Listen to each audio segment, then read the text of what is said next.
Bonjour tout le monde, envie de faire une petite vidéo en ce moment sur des choses que je peux entendre dans la journée qui me donnent envie de réagir. J'écoutais France Inter ce matin, il y avait une chronique très jolie, très agréable sur la jalousie.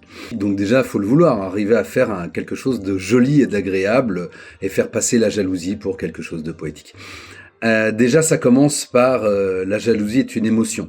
Non, non, la jalousie n'est pas une émotion. Les émotions, il n'y en a pas 36, il y en a 6. Il y a la peur, la colère, la tristesse et la joie, l'ordre dans lequel se fait le cycle du deuil. Et il y a aussi la surprise et le dégoût. Et les émotions, bonne nouvelle, en fait, elles sont là pour nous apporter du bien-être, pour nous aider. Même si quelquefois elles sont désagréables à ressentir, elles sont toutes positives et elles sont, comme je vous le disais, là à notre service. Ce sont des ressources. La jalousie n'est pas une émotion. La jalousie est un sentiment. La jalousie est un sentiment qui va être créé par notre mental, par notre ego. Et c'est ce que dit le chroniqueur juste après. Il dit la jalousie qui sort d'un grand cœur ou d'un cœur trop grand. Non, n'essayez pas de faire passer la jalousie comme quelque chose, comme de l'amour. L'amour sort d'un cœur très grand. La jalousie, elle sort pas du tout d'un cœur, la jalousie sort de l'ego.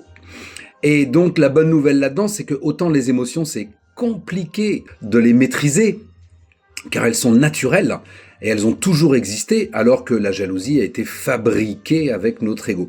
Et donc nous pouvons faire quelque chose pour cela, parce que la jalousie détruit non seulement celui qui la ressent, mais détruit aussi les gens qui sont autour.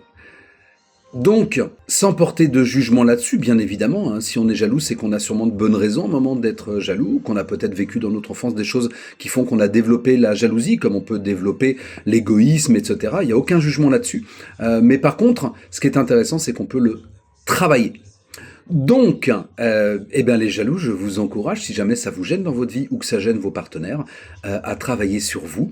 Et voilà. Et pour les émotions, je vous encourage à regarder mon café du dimanche sur YouTube. J'ai décortiqué toutes les émotions. Voilà. N'hésitez pas à laisser des petits commentaires et me dire ce que vous en pensez. À bientôt.